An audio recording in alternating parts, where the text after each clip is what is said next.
National level painting competition na makok tare Delhi gi Rashtrapati Bhawan na manala rula o kauraga mothem taoraga thadoklak sanahal. National level painting competition na makok tarakle Delhi gi Rashtrapati Bhawan na manala rula o haina kauraga satluba matamdadi mothem taoraga sanaraga thadoklak haina hoining subam sanahal maitai na paumising na phungdokre.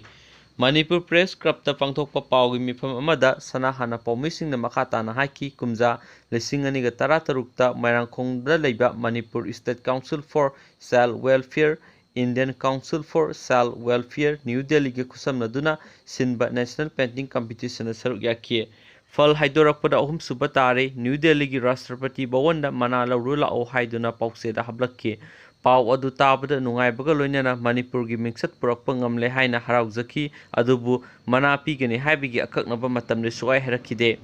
makhoi office ta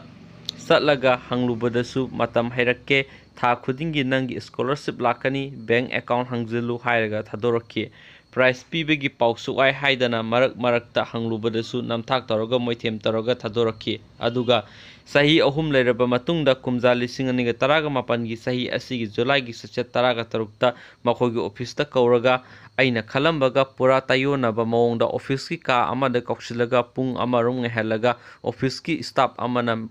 momento ga certificate amaga khusinarki aduga atopa staff amana photo namki makoina pirak liba momento certificate asisu semjin sajinbagi mawongda banan ira lale staff aduna case award lupa lising manga pirakhibane senfam adudi makoina piraklaba matamda pau hairakke haina phungdorakke masigi matangda wakatlabassu social welfare makoi soikre hairaga tuminna adumak laisinkre hiram asigi matangda mari leinabasingna kupna yingsinbinabasu sanahalna apil tarokle